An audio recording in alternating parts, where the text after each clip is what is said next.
BBC Nepali सेवाको बिहानी पखबाट फणिन्द्र दाहालको नमस्कार। आज कार्यक्रममा नेपाली कांग्रेसको उपसभापतिमा पूर्णबहादुर खड्का र धनराज गुरुङ निर्वाचित, राजनीतिमा आबद्ध शिक्षकलाई कारबाही प्रक्रिया अघि बढाइएको सरकारी भनाई, सम्बन्धित अदालतको आदेशसहित कारबाही गर्न भनेर हाम्रो सम्बन्धित इकाइहरूलाई पठाइसकेका छौँ। हिउँद लागेसँगै भारतबाट नेपालमा बिजुली आयात सुरु। हाम्रो बाध्यता हो हाम्रो स्वदेशी मागलाई पूरा गर्नको लागि भारतबाट ल्याउनु पर्नेछ। र युकेमा एकै दिन हालसम्मकै सर्वाधिक 78,000मा कोभिड पुष्टि। सबभन्दा पहिले आजका प्रमुख अन्तर्राष्ट्रिय समाचार। प्रदीप बस्यालबाट समाचार सुन्नुहोस्। ब्रिटेनमा महामारी सुरु भए ताकै सबैभन्दा उच्च दैनिक कोभिड संक्रमित पुष्टि भएका छन्।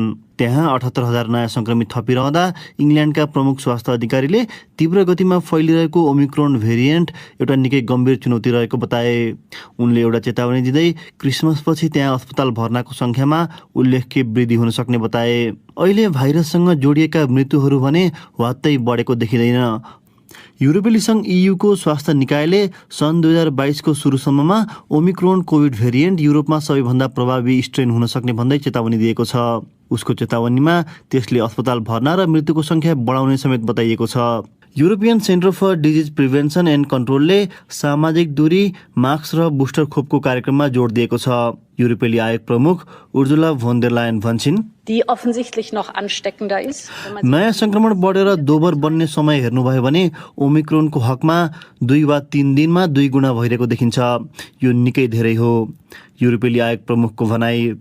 युरोपेली स्वास्थ्य आयुक्तले EU देशहरूलाई आफ्नो क्षमता बढाउन आग्रह गरेका छन्। डच शाही परिवारले गत शनिबार राजगद्दीकी उत्तराधिकारी राजकुमारी अमालियाको जन्मदिन मनाउने आफ्नो निर्णयप्रति खेद प्रकट गरेको छ। कोभिड निर्देशिका बमोजिम 4 जना मात्र अतिथि घरमा बोलाउन पाइने भए पनि युराईको जन्मदिन समारोहमा 21 जनालाई निम्ताइएको थियो। द नेदरल्यान्ड्सको शाही परिवारले ती सबै खोप लगाइसकेका व्यक्ति भएको र उनीहरूलाई समारोहमा सहभागी हुनुअघि परीक्षण गर्न आग्रह गरिएको जनाएको छ। तर राजा विलियम अलेक्जेन्डरले प्रधानमन्त्री मार्क रुटेसँग त्यस्तो आयोजना गर्नु ठिक काम नभएको स्वीकारेका छन्।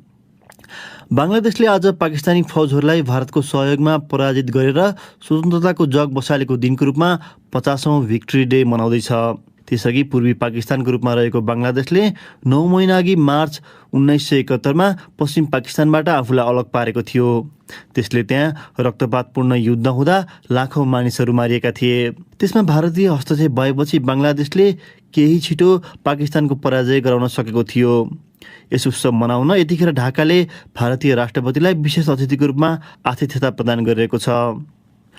र राष्ट्रसङ्घीय परमाणु निगरानीकर्ता निकाय इरानसँग एउटा सम्झौतामा पुग्दै एक आणविक प्रशोधन केन्द्रमा आफ्ना निगरानी गर्ने क्यामेराहरू विस्थापित गर्न पाउने भएको छ।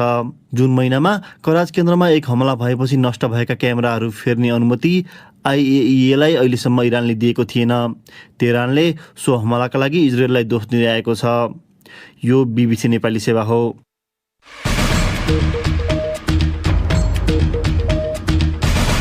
बिहानी पखमा तपाईलाई पुनः स्वागत छ। सत्तारूढ नेपाली कांग्रेसको उपसभापतिमा पूर्णबहादुर खड्का र धनराज गुरुङ निर्वाचित भएका छन्। 2वटा पदका लागि 7 जना प्रतिस्पर्धामा थिए। पार्टीको महाधिवेशन अन्तर्गतको निर्वाचन समितिका अनुसार खड्का 2121 र गुरुङ 1908 मत ल्याउँदै विजयी भएका हुन्। सभापतिका उम्मेद्वार शेखर कोइरालाको समूहबाट चुनाव लडेका गुरुङ संस्थापन पक्षका अर्का उम्मेद्वार विजय कुमार गच्छदार भन्दा 2 मत बढी ल्याएर निर्वाचित भएका थिए। अर्को प्रसङ्ग, सरकारी विद्यालयमा कार्यरत शिक्षकहरू विभिन्न राजनीतिक दलका प्रतिनिधिमा निर्वाचित भएको भन्दै आलोचना भइरहेका बेला त्यस्ता शिक्षकहरूलाई कारबाहीको प्रक्रिया अघि बढाइएको अधिकारीहरूले बताएका छन्। तर शिक्षाविदहरूले भने दलका प्रतिनिधिमा निर्वाचित शिक्षकहरूलाई कारबाही हुनेमा आशंका व्यक्त गरेका छन्। सुनौ नेत्र केसीको यो रिपोर्ट। नेकपा एमाले, नेपाली कांग्रेस र राप्रपा गरी संसदमा रहेका 3वटा दलका केन्द्रीय निर्वाचनहरू सकिएका छन्। अर्को दल नेकपा माओवादी केन्द्रको महाधिवेशन अन्तर्गत तल्लो तहका निर्वाचनहरू भइरहेका छन्। अधिकांश दलहरूको विभिन्न तहमा छनौट भएका प्रतिनिधिहरूमा शिक्षकहरूको संख्या उल्लेखिएको बताइएको छ। निर्वाचन आयोगले शिक्षकहरूलाई प्रतिनिधिको सूचीबाट हटाउन दलहरूलाई निर्देशन दिएको छ भने अदालतले शिक्षकहरूलाई राजनीतिक गतिविधिमा नलाग्न निर्देशन दिएको छ। यसरी सबैतिरबाट प्रश्न उठिरहेका बेला शिक्षा तथा मानव स्रोत विकास केन्द्रले त्यस्ता शिक्षकहरूलाई कारबाहीको प्रक्रिया सुरु गरिएको जनाएको छ। केन्द्रका महानिर्देशक चुडामणि पौडेल, सम्मानित अदालतको आदेश सहित मौजूदा प्रचलित कानूनभित्र रही आवश्यक कारबाही गर्न भनेर हाम्रो सम्बन्धित इकाइहरूलाई पठाइसकेका छौँ र सोही अनुसारको चाहिँ स्थानीय तहहरूलाई पनि हामीले अनुरोध गरेका छौँ। अब कारबाही गर्ने चाहिँ कसले हो उनीहरूलाई? कारबाहीको उठान त पहिला त विद्यालयबाट सुरु हुन्छ। व्यवस्थापन समितिले सुरुवात गरिसकेपछि स्थानीय तह छ, त्यसपछि समन्वय इकाइ र कतिपय प्रदेश निर्देशनालयमा गएर टुङ्गिन्छ त्यसको कारबाही सबै। शिक्षा ऐनमा शिक्षक तथा कर्मचारी दलको कार्यकारी सदस्य रहेको पाइएमा अनि व्यावसायिक हक हितका नाममा छदम रूपमा अमुक राजनीतिक दलको हित वा विरोधमा कार्य गर्ने संगठनका गतिविधिमा कार्यालय समयमा संलग्न भएमा विद्यालय व्यवस्थापन समितिले पदबाट हटाउन सिफारिस गर्न सक्ने व्यवस्था गरिएको छ। तर हटाउनु अघि स्पष्टीकरणको मौका भने दिनुपर्ने शिक्षा ऐनमा उल्लेख गरिएको छ। शिक्षाविद डाक्टर मनवागले सरकारी निकायको पछिल्लो कदमले राजनीतिक दलका प्रतिनिधि बनेका शिक्षकलाई कारबाही हुनेमा ढुक्क देखिन्नन्। शंका के छ भने तपाईँको जति पनि यहाँ शिक्षक सङ्घ संगठनहरू छन्, महासङ्घ छन्, यिनीहरूले चाहिँ हामी यो हुन कहाँ दिन्छौँ र भन्ने किसिमले यिनीहरूले पेलेर आएको हो र अझै पनि पेल्न सक्ने सम्भावना चाहिँ छ। चिठीले पठाइसके हुनाले कुनै एउटा चाहिँ तपाईँको स्पष्टीकरणको मात्रै त्यहाँ प्रावधान होला, त्योभन्दा बढी चाहिँ टिचरलाई पोजिसनबाट निकाल्ने अथवा टिचरलाई निरुत्साहित गर्ने राजनीतिद्वारा भन्ने कुरो चाहिँ अझै पनि देखिएको छैन। राजनीतिक दलका प्रतिनिधि बनेका र गतिविधिमा लागेका शिक्षकलाई कारबाही नगरेसम्म शिक्षकहरू राजनीतिक दलका प्रतिनिधि बन्ने क्रम नरोकिने उनको भनाइ छ। राजनीतिमा लाग्ने शिक्षकहरू विरुद्ध कारबाहीको सुरुवात गरे अरू पनि निरुत्साहित हुने भएकाले व्यवहारमै त्यस्तो कदम लागू गरिनुपर्ने विज्ञहरूको मत छ। नेत्र केसी, BBC, काठमाडौँ। केही साता अघिसम्म समेत नेपालमा उत्पादित विद्युत खेर गइरहेको भन्दै खपत बढाउन आग्रह भइरहेकोमा जाडो बढिरहँदा सरकारले भारतबाट विद्युत आयात गर्न थालेको जनाएको छ।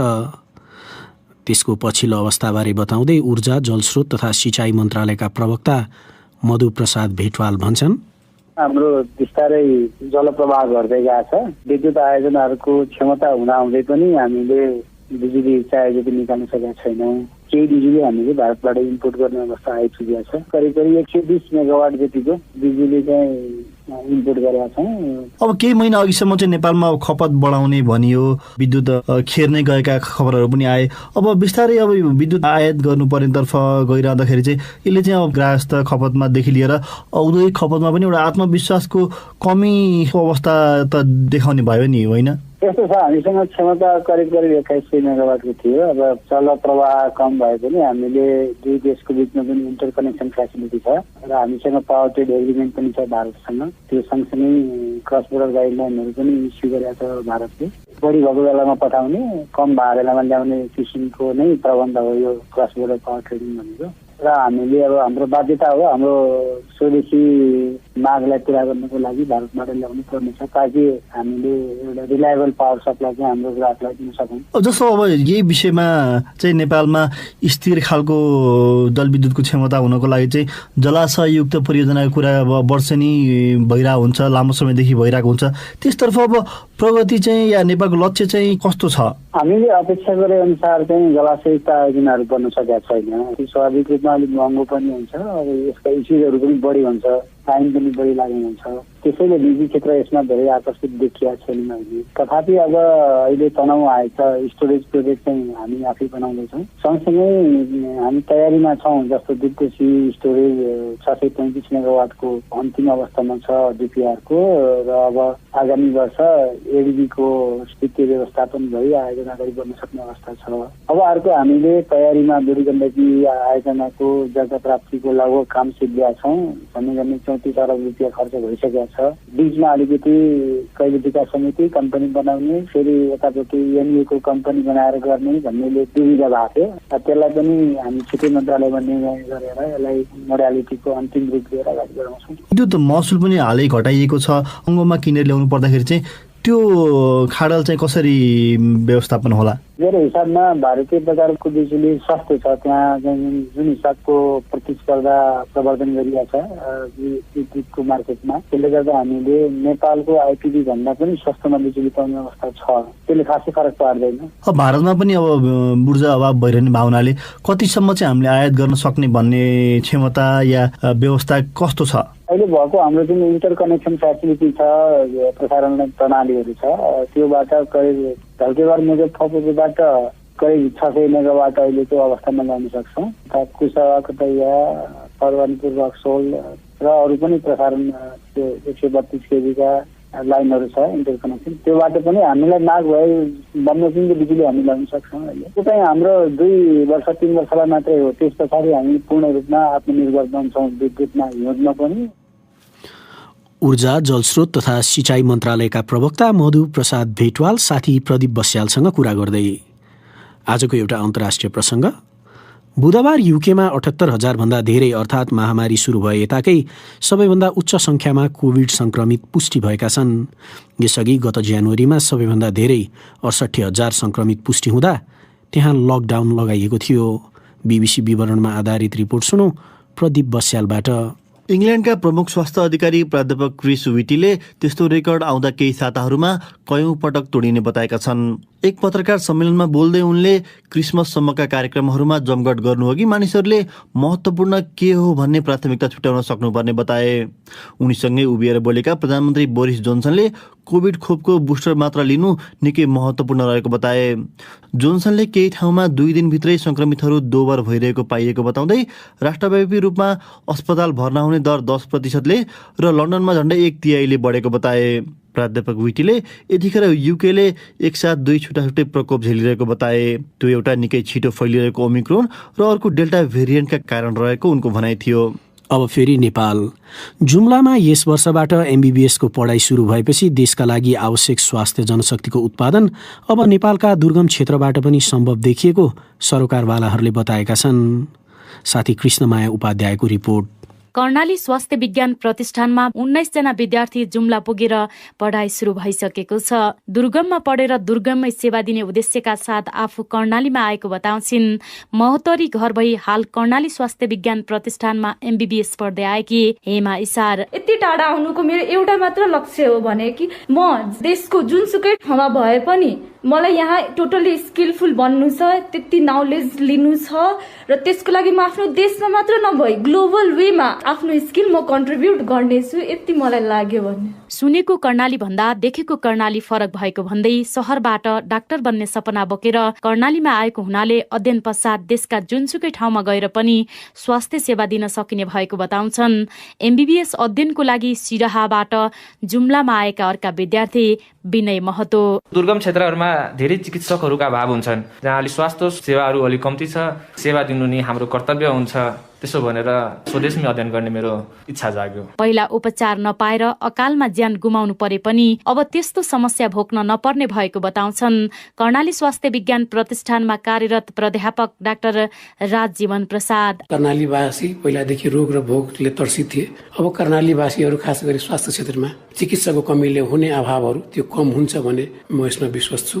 जुन कर्णालीले पहिला रोग यहाँबाट पठाउने गर्थे, अब कर्णालीवासी र कर्णाली स्वास्थ्य विज्ञान प्रतिष्ठानले अब देशभरमा चिकित्सक पठाउनेछन् भन्ने म आशमा छु। एमबीबीएसको साथसाथै आगामी दिनमा पीएचडी तर्फका शैक्षिक कार्यक्रमहरू पनि सञ्चालन गर्ने तयारी भइरहेको बताउँछन् प्रतिष्ठानका उपकुलपति doctor Mangal Rawal. MBBS, B pharma र बीएनएस लगायतका प्रोग्रामहरू यो सेसनबाट स्टार्ट भएको छ र नेक्स्ट इयर नै हामी नर्सिङमा मास्टर्स, एमएससी क्लिनिकल साइन्सहरूमा र पीएचडी लगायतका प्रोग्रामहरूमा हामी पहल गर्दैछौँ। यस वर्षबाट जुम्लामा पहिलो पटक स्नातक तहका मेडिकल शैक्षिक कार्यक्रम सञ्चालनमा आएको कर्णाली स्वास्थ्य विज्ञान प्रतिष्ठान जुम्लाले जनाएको छ। यहाँका विद्यार्थीले आफ्नै घरमा बसेर उच्च स्तरीय मेडिकल शिक्षा पढ्न पाउने भएपछि कर्णालीका स्थानीय बासिन्दा खुसी भएका छन्। कृष्णमाया उपाध्याय, बीबीसी जुम्ला।